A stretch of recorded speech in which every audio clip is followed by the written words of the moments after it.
Hey, what's up, everybody? I think I'll try to make this video again. I just started and I got about 5 minutes in, and then I realized the camera wasn't recording. It's not the first time that's happened to me, but hopefully one of the last. I've just got to make sure I'm paying attention. I guess to wrap it up, I could bring back to that 5 minute point pretty easily. I said, hey, it's Carpo, I'm kicking back. I woke up, it's the morning, and I'm thinking about how morning is like a life. It's like each day is like a life, a reincarnation, okay? And each day we have the chance to be reborn, to start over. You know, the mistakes we made of the past can be lessened. The burden can be lessened by sleeping it off. You know, that'll just the terms that you hear, sleep it off, or a new start, or a new day, implies that one of the most important things about daytime, and this is interesting because, you know, just like our cells don't have to age, okay? Now, they're finding that our cells don't really have to age. They have proteins and programs that tell them to start aging, to start basically destroying themselves, and they've found ways to prolong this and keep mice alive for much, much longer. And we think this is what humans are after, you know, we want to prolong our lives. But you don't see so many people really jumping at the idea as you would think. And when I talk to people about it, you know, sure, it'd be nice to live a longer life, but what's important is now. People know that. Our generation knows that what's important is now. It doesn't matter if you live 100 years, 80 years, or 175 years. You're going to deal with the same problems. And in fact, the longer life you have, the more you may put off till tomorrow what you could be doing right now. So our lives and the length of our lives, it forces us to reckon with, oh, I'm getting a little older, or, oh man, I better get on with it, you know. You don't have to use society's labels of by the tens of years or dozens of years or any of that. You don't have to use any numerical value to your age or your life. All you have to do is go by the way you feel. Do you feel like an old man? Do you feel like a youngster? And so much of how old we are is determined by how we feel. So much of it. And that's why I feel like I'm a teenager half the time, you know, but I still want to have the wisdom of an old man eventually, you know.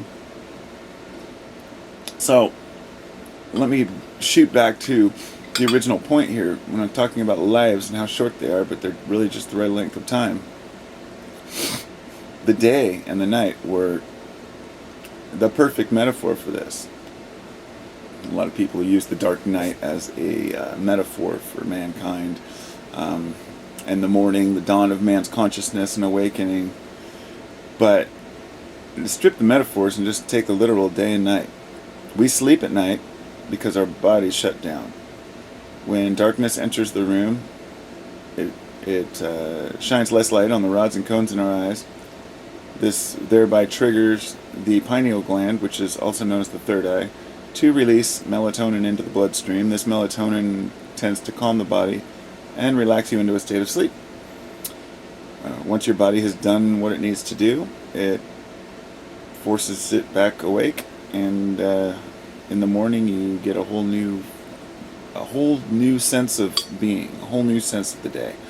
And we all know that that can be the most awesome thing if, let's say, the night before you got too drunk and you just want to sleep it off, and you wake up and you're like, you might feel a lot better, or you may feel a lot worse, I guess. That wasn't the best example. When you think of a cold or a sickness, you get sick and you just want to fall asleep, and you wake up and you feel so much better. You get a new start.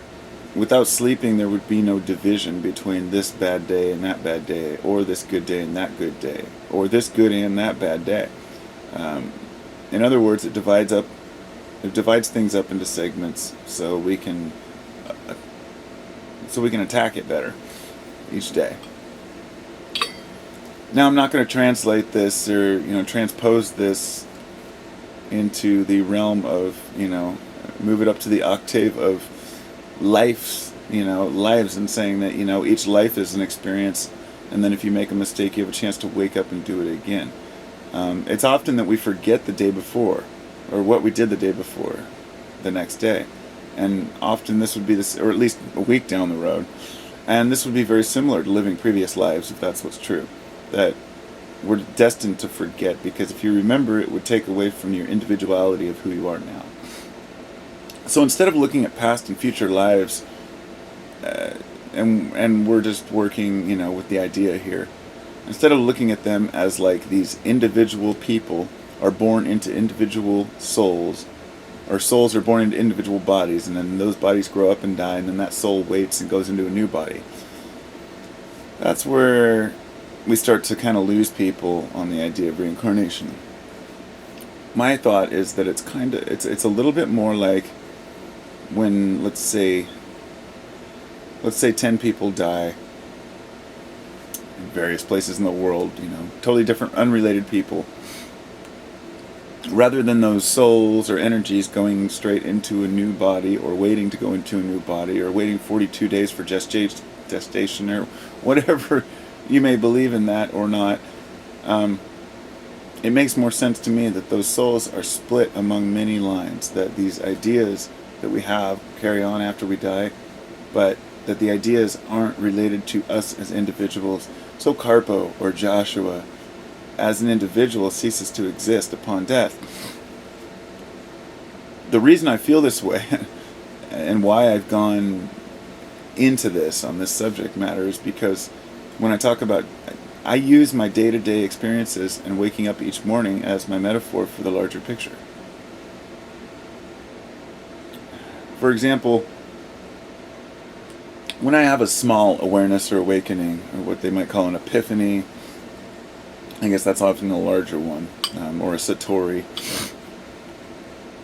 that's an aha moment.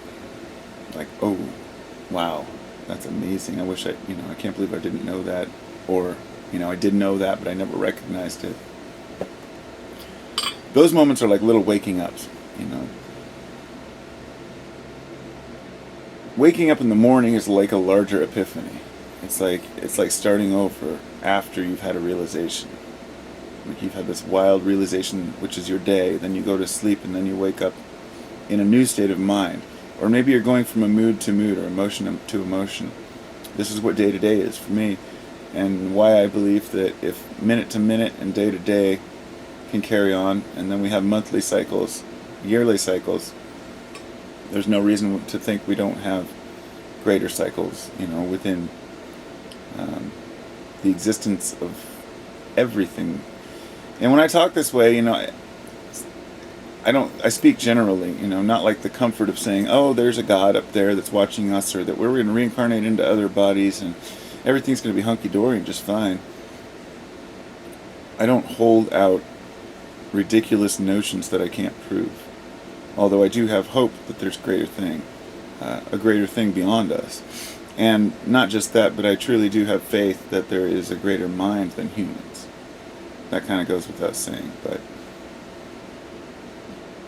that cosmic mind is kind of like building itself. It's evolving as it evolves. Here's my thought. There was no God that then created the universe, okay? The universe is developing and has become God. And this is the same way as the human. There was no human that made other humans. The human body just was created and came to be, and then there it was. It manifested as a never complete entity. See, humans were never set here complete. Animals were not put here complete. They evolved into that through a blueprint of energy, vibration. The same way that God is manifesting itself into existence by merely existing. That shit, to me, that's just the simplest idea. It's a really simple idea, but it's very difficult for people to believe it or to understand why God could create himself. Or how. So rather than say God exists and has always existed, say God is becoming, but is never complete. Therefore never perfect, yet always perfect to the best of our knowledge. Never perfect in what it could be, but always perfect at the moment. And isn't this a reflection of who we are as people? We're never perfect, but we try to be the best we can at any one moment, given the faculties and abilities we have. And I think that that's really a main point to remember. Don't put ourselves down for the mistakes we make because we're aware we make them, and we usually try to make up for them. And if there ever is a higher power, well, to think that it's flawless or couldn't make mistakes is ludicrous, because that implies that there's a set of rules that is being followed. And there is no set of rules. You know, the laws of nature are ever changing, yet seem to stagnate in our short focus on what is happening in our world around us. So, those are my thoughts. I believe that there is something greater than all of us, but I don't believe in a personal God. I believe that there are varying degrees or levels of awareness, as well as different degrees of entities or forces that we cannot see or feel or touch. Many people would call it the 7 kingdoms or the 7 layers of the onion, the many-dimensional aspect of what we live in. And I always revert back to the old book of Flatland, which was about a 3-dimensional shape who entered a land of 2-dimensional shapes. And the rest is history, let's say. But the minute you mention a 4-dimensional, everybody says, yeah, right. 5th dimensional, 6th dimensional, and you start talking about spaces that we can't see, ideas of shapes folding in on themselves, and then people just get confused and they say, oh, that's just hogwash. You know? But it's important to remember that these things exist, that there are things folding in on themselves, that everything is a layer of an onion. If you want to understand the macrocosmos, you have to understand the microcosmos of your own brain, your own body, and your own heart. I've had some feelings lately that I just cannot dismiss. These things are beyond deja vus. At first I was just having a couple deja vus, but I've been having these feelings of completion, feelings of I've been there before, more than anything I've had before in the past. I've had these flashes of imagery lately. When I'm on the right track or thinking about the right thing, I'll have these just moments of I've been here before, and this is where I'm supposed to be. Now, I know a lot of folks have had similar experiences. I've had similar experiences in the past, but nothing quite like this. I feel like the universe, it's as if the universe is working on this vibration and you're over here doing your own thing, and then once in a while you come into level with that vibration and you are complete. The idea is to bring those into alignment more often. You're tuning your guitar string to the string of the universe, which means that you add a little bit of the frequency and they add a little bit of, the universe adds a little bit of the frequency, but when you resonate together, it makes a much stronger note. That means you're living within your light, within your truth. And only the individual knows their truth. And when you get into talking like this, people say, oh, it's just mystical bullshit. You know, we're here to live, we're here to die. You know, I feel so sorry for people who believe that, who believe in a material existence and a material world. I've never met any of them that were happy. I've never met a single materialist person who's truly happy in their heart, who doesn't find it important to poke at somebody else's beliefs or to, you know, some of the people who have just accepted life for what it is are the most easygoing, kindest people I've ever met in my life. Because they've got nothing to prove, they've got nothing to hide, they don't need to show to anyone or themselves what they think may or may not be true. And I think that that's a major important thing to remember. Always consider the source. If somebody's giving you information or trying to convince you of something, how animated, how sure are they about it? But on top of how much emotion is behind it, how much realistic notion do they have? How much reason do they have to believe? And how much do they really care whether or not you believe it? Because the more a person cares what you believe, the less it means that they really have faith in their own beliefs. And you can take that to the bank. You'll see this over and over and over. The more a person pushes their beliefs, the less sure they are about what they really mean. Because it's just an observation. I don't really want to get into it, because I'm not going to get into knocking religion, because I think religion's on the right track. I think that when people say we need to destroy religion, that's how I used to feel 15, 20 years ago. But now understand that religion isn't the problem, it's dogma. That having a religious, God-serving, not God-fearing, God-serving attitude. And this doesn't mean you have to believe in a God or a God. It means that you have a service towards the universe, whether it's alive or not, whether you believe it's conscious or not. That you want to serve the universe and trust that it serves you because you do so. That is faith. Faith isn't believing there's an invisible man watching you. Faith is doing the best you can and having the belief that it will come back to you, whether the Garden of Eden is here or elsewhere. And more importantly, that even if you don't believe that it's going to come back to you, that you do it anyway. So we all have good hearts. I think we all have good hearts inside. Very few people out there who are looking to really do damage to one another. Those people stick out like sore thumbs.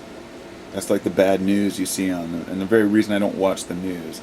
Because I don't see the universe as a scary, dangerous place. I don't see the world as a scary, collapsing place anymore. I see it as a blossoming lotus. Billion-petaled lotus.